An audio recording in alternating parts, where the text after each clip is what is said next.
He's very verbal. You're so verbal.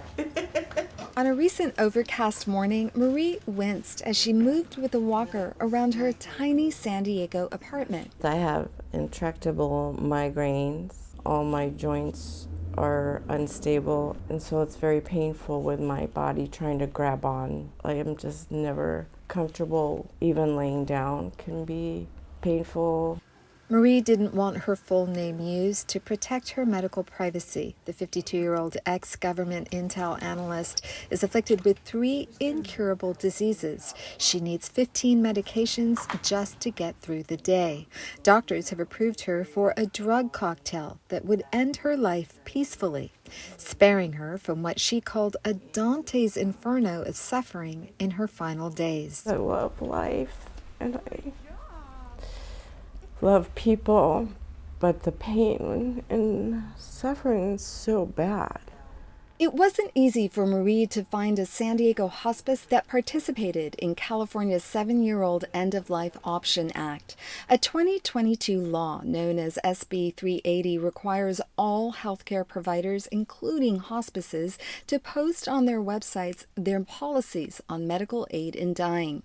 But KPBS found that fewer than 10 of 94 local hospices are in compliance. I'm incredibly troubled by that finding. State Senator Susan Talamantes-Eggman co-authored SB 380. She says there's no government agency explicitly responsible for ensuring that hospices comply, but Eggman says hospices that don't might still face scrutiny. That's exactly the kind of things that I think are ripe for an oversight committee hearing. California is one of 10 states, as well as Washington, D.C., that allows medical aid in dying, but it remains a controversial issue. Last week, a disability rights group sued the state, saying assisted suicide is too easy in California. KPBS contacted several local hospices not in compliance with the law. None agreed to be interviewed.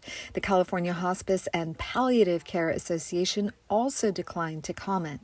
There's a real strain on hospices, I think, right now. Samantha Tradd is with Colorado-based Compassion and Choices, which supports access to medical aid in dying. She blames the low number of local hospices publicizing their stance on the state's End-of-Life Option Act on understaffing. I'm not surprised that there are many that don't have it up yet.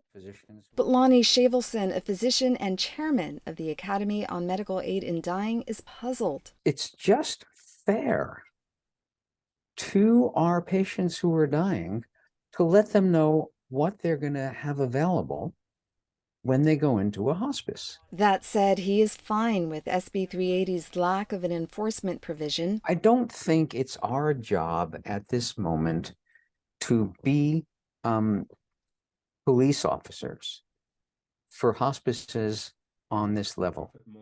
Robert Drake, formerly of Compassion and Choices, says there might be a financial incentive for hospices to skirt the law. The fear of losing reimbursable dollars from Medicare with compliance with SB 380 is significant.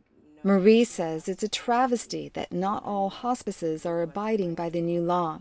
She's relieved she has a hospice that will be there if she decides to end her life. She's come close 4 times. Now I'm in kind of a holding pattern, but I'll